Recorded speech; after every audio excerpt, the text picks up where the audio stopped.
اللہ خیر کرے، اس وقت کون آ گیا باہر؟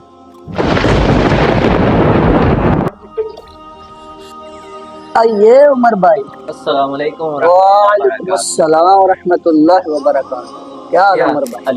آئے عمر بھائی، جی جزاک اللہ۔ تشریف رکھیں۔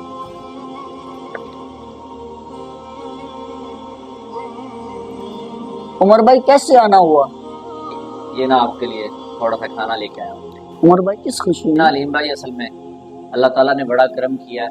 اللہ تعالیٰ نے اس سال میں جناب اللہ نے مجھے عمرہ کرنے کے لیے بلایا۔ میں اس سال عمرہ کرنے جا رہا ہوں، اسی خوشی میں نے کھانا پکایا اور اہل محلہ میں تقسیم کر رہے ہیں، تاکہ جس کے ساتھ کوئی ناراضگی ہے تو ہماری ناراضگی ختم ہو جائے۔ ماشاء اللہ عمر بھائی، آپ کو مبارک ہو۔ یہ خیر مبارک۔ یہ علیم بھائی، یہ آپ لے جائیں نا گھر، اور اپنے گھر سے کچھ کھانے کے لیے لے کے آئیں، تاکہ ہمیں کنفرم ہو کہ آپ کا دل ہمارے لیے بالکل صاف ہو چکا ہے۔ کچھ بھی لے آئیں اپنے گھر سے کھانے کے لیے۔ عمر بھائی میں آپ کو کچھ نہیں کھلا سکتا۔ یہ کیا بات ہوئی علیم صاحب؟ آپ کو ہمارے حج پہ جانے کی خوشی نہیں ہوئی؟ کچھ تو لے کے آیا نا گھر سے۔ عمر بھائی میرے گھر میں 2-3 دن سے فاقہ ہے۔ کیا آپ کے گھر میں 3 دن سے فاقہ ہے؟ جی عمر بھائی۔ میرا ہمسایہ بھوک سے مر رہا ہے اور میں عمرہ کرنے جا رہا ہوں، میں یہ کیا کرنے لگا تھا؟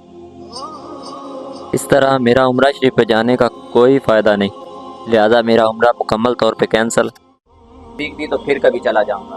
فی الحال میں اپنی ساری جمع پونجی علیم بھائی آپ کے حوالے۔ ہماری یہ ویڈیو بنانے کا مقصد صرف یہ پیغام پہنچانا تھا کہ ہمارے معاشرے میں آج کل بڑے بڑے امیر کبیر لوگ سیر و تفریح پہ ادھر ادھر حتیٰ کہ عمرہ کرنے بھی چلے جاتے ہیں، لیکن ہوتا کیا ہے، ان کے ہمسائے میں ان کا پڑوسی یا ان کا رشتہ دار کوئی عزیز بھوک سے تڑپ رہا ہوتا ہے۔ اتنی مہنگائی کے دور میں ان بیچاروں کو کھانے پینے کے لیے کچھ نہیں۔ ہمارے پیارے نبی حضرت محمد صلی اللہ علیہ وسلم نے ارشاد فرمایا کہ مومن وہ نہیں ہے کہ جو خود تو سیر ہو کے کھائے، لیکن اس کے ہمسائے میں، اس کے پڑوس میں اس کا پڑوسی جو ہے بھوکا مر رہا ہو۔